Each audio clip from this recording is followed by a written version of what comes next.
सबसे पहले आप सबको नमस्कार। तो आज हम लोग क्या करेंगे, क्लास 10 का जो एमसीक्यू है उसको करेंगे। हमने पहले 30 एमसीक्यू कर चुके हैं पहले, लेकिन आज फिर 15 मोस्ट जो एमसीक्यू है, कितना 15 मोस्ट एमसीक्यू जो आज उसका प्रैक्टिस करेंगे, ठीक है। क्योंकि चैप्टर 1 में है जो लाइव प्रोसेस वाला चैप्टर यानी जे प्रक्रम है, तो उसमें कई चीज़ आते हैं। तो एक्सक्रिएशन आते हैं, उत्सर्जन आते हैं, पहले सबसे पहले तो पोषण आते हैं, फिर शोषण आते हैं, फिर उत्सर्जन आते हैं, उसके बाद फिर उसका न्यूरल कोऑर्डिनेशन वगैरह आते हैं। तो एक चैप्टर में कई तरह के क्वेश्चन बन सकते हैं, ठीक है। तो आज हम लोग 15 क्वेश्चन का प्रैक्टिस करेंगे, ठीक है। और आपको बताते चले कि हम लोग ने 10 में से आप लोगों के लिए 10 में से कितने में से 10 मई से सोशल साइंस का बैच शुरू कर रहे हैं। इसमें से सोशल साइंस का जो बैच है उसमें फ्री बिल्कुल ही फ्री क्लासेस है। इसमें बिल्कुल हैंड रिटन नोट्स प्रोवाइड किया जाएगा, बिल्कुल फ्री गाइडेंस है, और साथ ही साथ इसमें टेस्ट भी लिया जाएगा, ठीक है। तो अगर किसी भी चीज़ में दिक्कत हो रही है, किसी भी चीज़ में परेशानी हो रही है, आप क्लास ले या ना ले उससे कोई फ़र्क नहीं है, ठीक है। लेकिन आपको अगर 10 क्लास में है, आपको किसी भी तरह का दिक्कत हो रहा है, किसी भी तरह का पढ़ाई में परेशानी हो रहा है, किसी भी तरह का आपको डाउट हो रहा है, तो आप दिए गए नंबर, ये जो नंबर है, आप इसमें मैसेज कर सकते हैं, ठीक है। इसमें कॉल भी कर सकते हैं, लेकिन पहले मैसेज कॉल कर देने से पहले मैसेज कर दें, ठीक है, ज़्यादा बेहतर रहेगा। तो चलिए आज हम लोग शुरू करते हैं चैप्टर 1 साइंस, चैप्टर 1 क्लास 10 का। पहले फिर बता दें कि ये जो चैप्टर है उन बच्चों के लिए है जो साइंस जो चैप्टर पढ़ चुके हैं, ठीक है। वैसे अभी तक हमने साइंस का बैच बैच जो है लॉन्च नहीं किया है, लेकिन उसको अभी जल्दी कर देंगे, ठीक है। चलिए आगे देखते हैं। तो पहला क्वेश्चन क्या है कि अमर बेल कैसा पोषण होता है। अमर बेल में कैसा पोषण होता है। स्वपोषी, विषमपोषी, प्रकाश संश्लेषण, पोषक युक्ति, किस तरह का बताएं, किस तरह का होता है। तो हम बता दें कि अमर बेल में जो है वो पोषक युक्ति पोषण होता है, ठीक है। वैसे कहीं कहीं पे ये भी दिया रहता है, लेकिन एक्चुअल में जो आंसर है इसका पोषक युक्ति होता है। चलिए आगे देखते हैं। आंसर क्या है कि दूसरा क्वेश्चन क्या है कि मानव के पाचन तंत्र में सबसे बड़ी ग्रंथि कौन सा है। तो ये बहुत ही आसान क्वेश्चन है। इसमें बताइए क्या कौन सी सबसे बड़ी ग्रंथि है। यकृत है, लार है, अग्नाशय है, जठर ग्रंथि है। तो बता दें कि सबसे बड़ी ग्रंथि जो है वो यकृत है, ठीक है। चलिए आगे देखते हैं। तीसरा क्वेश्चन है कि मृदा से अवशोषित जल तथा खनिज पादप के किस ऊतक में ऊपर की ओर प्रभावित होती है। तो हम लोगों ने पढ़ा है कि एक कौन इसके बारे में पढ़ा है, जाइलम और फ्लोएम के बारे में पढ़ा है, ठीक है। जाइलम और फ्लोएम के बारे में पढ़ा है।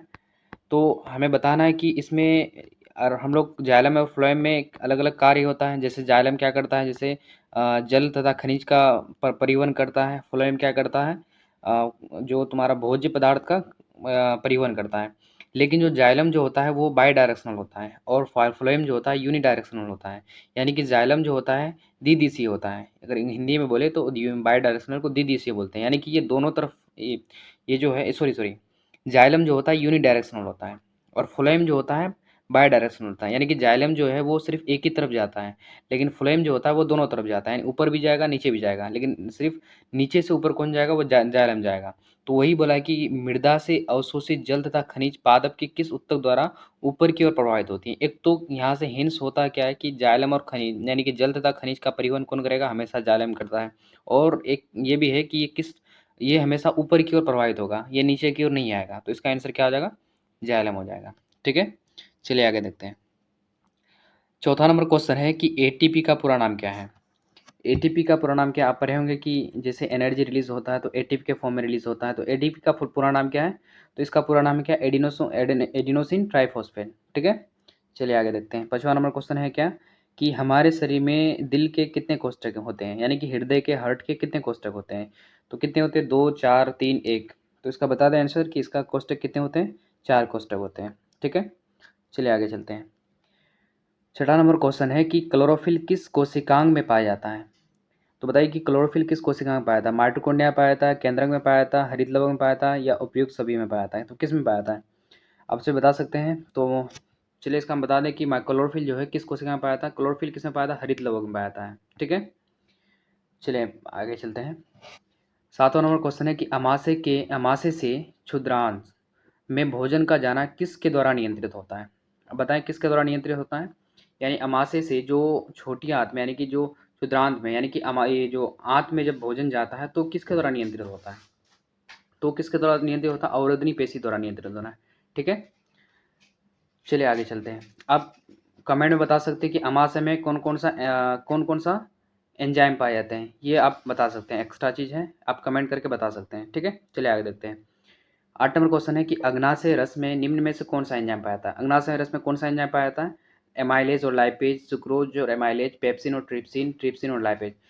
ये इस तरह का क्वेश्चन जो होता है बोर्ड में फ्रेम होता है, ये इस तरह का, ये मोस्ट वीवीआई क्वेश्चन है जो बोर्ड में, यानी कि मैट्रिक की परीक्षा में बोर्ड में ये फ्रेम होता है। इस तरह का सेम टू सेम एग्जैक्ट इसी तरह का पेपर फॉर्म होता है। ठीक है, तो आपको बिल्कुल भी घबराना नहीं है, आपको कहीं भी जाने की आवश्यकता नहीं है, आपको एमसी की प्रैक्टिस करना है, तो आप इधर कहीं भी भटकने की आवश्यकता नहीं है। ठीक है, आपको चाहे साइंस का एमसीक्यू हो या फिर सोशल साइंस का एमसीक्यू हो, आपको कहीं भी इधर उधर जाने की आवश्यकता नहीं है। ठीक है, चलिए इसका बताइए कि अग्नाशय रस में निम्न में से कौन सा एंजाइम पाया जाता है। कौन सा एंजाइम पाया, तो चलो बता देते हैं इसका। ये पाया था ट्रिप्सिन और लाइपेज। ठीक है, चलिए आगे देखते हैं। अब एक चीज़ कमेंट करके बता सकते हैं एक्स्ट्रा, ये ट्रिप्सिन क्या काम करता है और लाइपेज क्या काम करता है, ये आप हमको कमेंट बता सकते हैं। ठीक है, चलिए आगे चलते हैं। 9 नंबर क्वेश्चन है कि प्रकाश ऊर्जा को रासायनिक ऊर्जा में रूपांतरण करने वाली प्रक्रिया कौन सी है। ऐसी कौन सी प्रक्रिया जिससे प्रकाश ऊर्जा जो है वो रासायनिक ऊर्जा में परिवर्तित हो जाता है। तो ये कौन सी है, कौन सी प्रक्रिया है? शोषण प्रक्रिया है, प्रकाश संश्लेषण प्रक्रिया है, ए बी दोनों, यानी कि शोषण और प्रकाश संश्लेषण दोनों, या इनमें से कोई नहीं। चलिए बताइए इसका आंसर।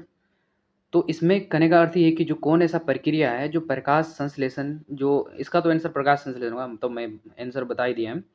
तो इसका होता क्या है कि जो प्रकाश संश्लेषण है, यानी कि जो प्रकाश ऊर्जा है, वो क्या करता है, प्रकाश संश्लेषण की प्रक्रिया द्वारा क्या बना लेता है, रासायनिक ऊर्जा बना लेता है। किसमें बना?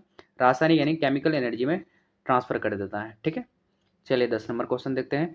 10 नंबर क्वेश्चन है कि मानव अमाशय में एंजाइम पेप्सिन की क्रिया किसके माध्यम से होती है।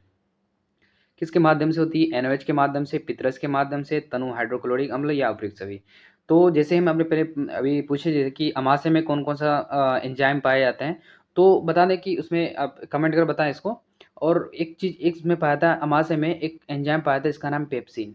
ठीक है, और ये पेप्सिन हमेशा कब एक्टिव रहता है? जब उसको HCl मिलेगा।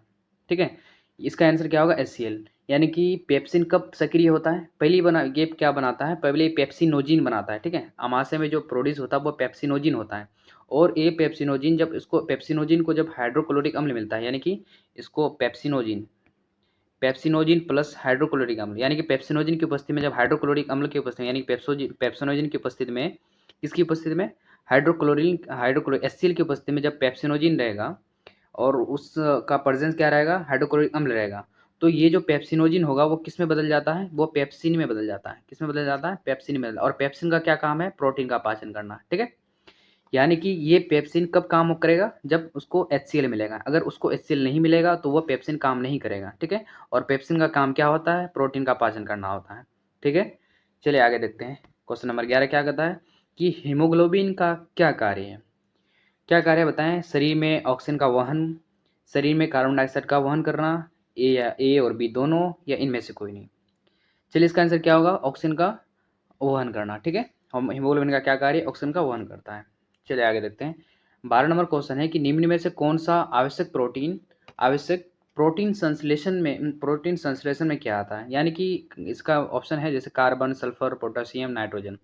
तो इनमें से कौन सा आवश्यक है जो किसके लिए उपयोग होता है? प्रोटीन संश्लेषण के उपयोग होता है। तो प्रोटीन संश्लेषण कौन उपयोग होता है बता दें? इसका आंसर होगा नाइट्रोजन। नाइट्रोजन का उपयोग प्रोटीन संश्लेषण के लिए होता है। ठीक है, चलिए आगे देखते हैं। 13 नंबर क्वेश्चन है क्या कि पैरामीशियम में चलने का अंग कौन सा है। तो पैरामीशियम चलने का अंग कौन सा है बताइए? फ्लैजिला है, पछमाव है, स्पर्शक है, क्या है, पादाम है। बताइए कौन सा होगा, जल्दी बताइए इसका आंसर कौन सा होगा। बताइए कौन सा होगा? फ्लैजिला होगा, पछमाव होगा, स्पर्श होगा, क्या होगा? तो इसका आंसर होगा पछमाव। ठीक है, पैरामीशियम में चलने का अंग कौन सा है? पछमाव है। चलिए आगे देखते हैं।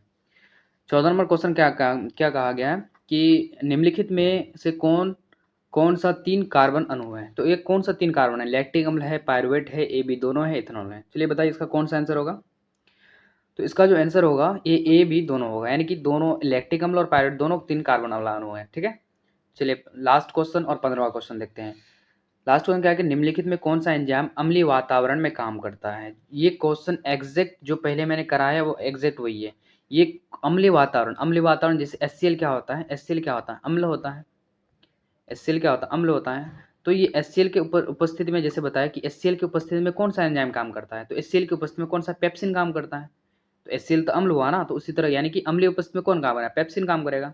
यानी कि यहाँ क्वेश्चन का क्या कहा गया है कि निम्नलिखित में कौन सा एंजाइम HCl वातावरण में कार्य करता है, यानी कि अम्लीय वातावरण में काम करता है। अम्लीय वातावरण करने का क्या अर्थ है कि जैसे हमने जैसे पहले पढ़ा कि एक क्वेश्चन पर है कि जैसे ऐसा कौन सा एंजाइम है, जैसे पेप्सिन एंजाइम किसकी उपस्थिति में काम करता है, तो हम आंसर क्या हुआ उसका, HCl की उपस्थिति में। और HCl क्या होता है, अम्ल होता है।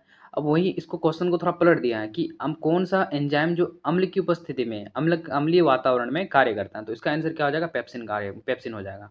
और हम बता दें कि पेप्सिन क्या काम करता है, बताएं पहले कि इसका क्या काम करता है। ये प्रोटीन का पाचन करता है। किसका पाचन करता है, प्रोटीन का पाचन करता है।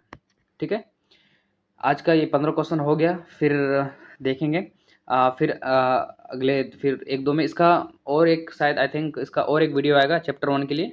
उसमें से पूरा जितना भी MCQ होगा उसको एक ही बार में पूरा खत्म कर देंगे। ठीक है, जितना VVI MCQ बनेंगे उसको एक ही बार में अब एक ही वीडियो में समाप्त कर देंगे। ऐसे आज हम लोग टोटल कितने कितने MCQ कर चुके हैं, एक चैप्टर से 45 MCQ कर चुके हैं। ठीक है, आज लगा के 45, उस दिन 30 किए थे, आज 15 किए थे, यानी कि 45। उसके बाद आई थिंक ज़्यादा से ज़्यादा 30 40 एक चैप्टर से, और यानी कि एक चैप्टर से हम अगर 80 MCQ कर रहे हैं, 80 से 90 MCQ कर रहे हैं, तो आप समझ रहे हैं लेकिन एक चैप्टर से ज़्यादा कितने MCQ आना है, 4 से 5 MCQ आना है। तो अगर 80 MCQ एक एक चैप्टर से कर रहे हैं, तो आप समझ सकते हैं कि उसमें उन जब 80 MCQ करेंगे तो जाहिर सी बात है कि उन 80 में ही 4-5 MCQ आना है। ठीक है, तो यहीं पे आज हम लोग अपना सेशन ख़त्म करते हैं। फिर आपको बता दें कि आज हम लोग जो हैं वो 10 मई से सोशल साइंस का बैच शुरू कर रहे हैं, और बिल्कुल फ्री है। इसमें फ्री ऑफ कॉस्ट है, फ्री इसमें कोई भी इसमें बिल्कुल हैंडी टू नोट्स प्रोवाइड किया जाएगा, बिल्कुल टेस्ट लिया जाएगा, आपको फ्री गाइडेंस प्रोवाइड किया जाएगा। आपको अगर किसी भी तरह का दिक्कत, आपको किसी भी तरह का डाउट हो, कोई भी अगर परेशानी हो, तो आप इस नंबर पे कॉल बिना झिझक किए हुए इस नंबर पे कॉल कर सकते हैं, और व्हाट्सएप मैसेज जिस तरह भी हो आप कॉल कर सकते हैं। ठीक है, चलिए आज का सेशन हम समाप्त करते हैं। धन्यवाद।